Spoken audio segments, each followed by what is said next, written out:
안녕하세요. 캐나다 이민현황과 주요 소식을 정리해드리는 둥지TV 먼슬리 뉴스입니다. 첫 번째 소식은 4월 이민 선발 현황입니다. 익스프레스 엔트리 일반 선발은 두 차례 이루어졌으며 선발 점수는 크게 오른 549점을 기록했고 그 후 다시 529점으로 낮아졌습니다. 그리고 카테고리 선발 또한 두 차례 진행되었는데요.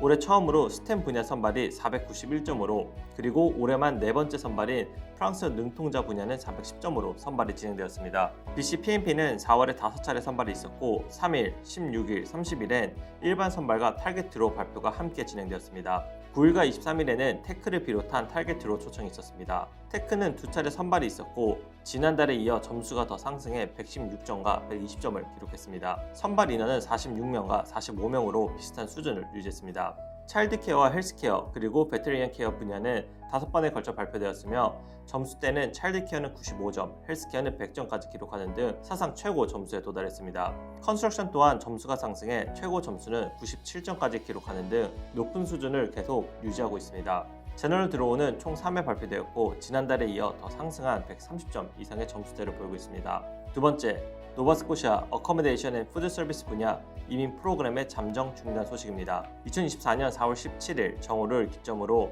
노바스코시아 주정부는 스킬드 워커 경로와 노바스코시아 익스피리언스 익스프레스 엔트리 프로그램에서 숙박 및 음식 서비스 직종의 선발을 중단하였습니다. 따라서 관련 직종은 해당하는 이민 경로에서 당분간 영주권 신청을 할 수 없게 되었으며 영주권 신청 재개 시기는 아직 공지되지 않았습니다. 해당하는 직업은 모텔, 호텔, 리조트, B&B 숙박시설, 가사 서비스가 제공되는 코티지와 오두막, 캠핑카 공원 및 캠핑장, 사냥 및 낚시 캠프, 그리고 각종 레크레이션 및 어드벤처 캠프 등이 포함됩니다. 세 번째는 캐나다 영주권 수수료 인상 소식입니다. 지난 3월 30일 영주권 수수료 인상에 관한 공지가 있었습니다. 캐나다 이민국 규정에 따라 영주권 수수료는 2년마다 인상에 관한 공지를 하고 있는데 이에 따라 캐나다 동부시각 2024년 4월 30일 오전 9시를 기점으로 영주권 수수료가 일괄 인상되었습니다. 인상액은 지난 2년간 발생한 캐나다 소비자 가격 지수의 누적 백분율 증가에 따라 조정되며 5달러의 단위로 반올림됩니다. 이를 반영한 변경 내용은 지금 보시는 바와 같습니다. 네 번째는 캐나다 스타트업 비자 및 자영이민 프로그램 변경 내용입니다.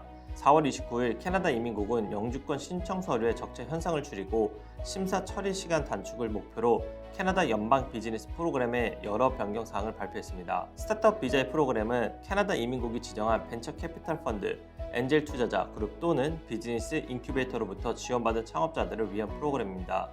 이번 변경을 통해 지정된 기간당 최대 10개 스타트업 관련된 영주권 신청만 매년 처리하며 캐나다 자본 및 캐나다 기술 네트워크 회원인 비즈니스 인큐베이터의 지원을 받는 이들에게 우선권을 주어지게 됩니다. 또한 적재 서류 문제에 시달려 심사 기간이 4년까지 늘어난 자영이민 프로그램은 4월 30일을 기준으로 신청 접수를 2026년까지 잠시 중단할 것이라고 했습니다.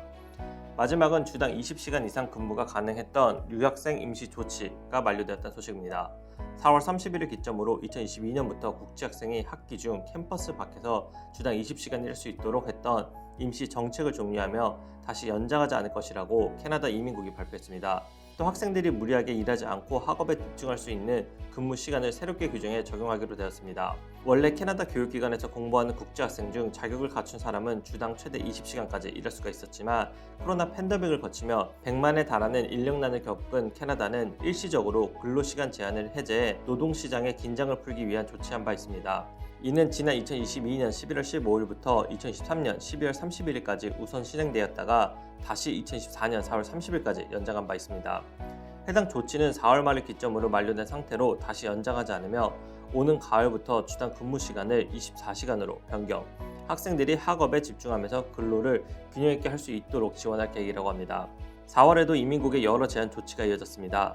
자영업 이민 프로그램의 중단, 노바스코시아 일부 프로그램의 중단 등을 비롯해 스타트업 비자 대상자 조건의 강화 등 여러 제한 조치가 새롭게 시행되었습니다.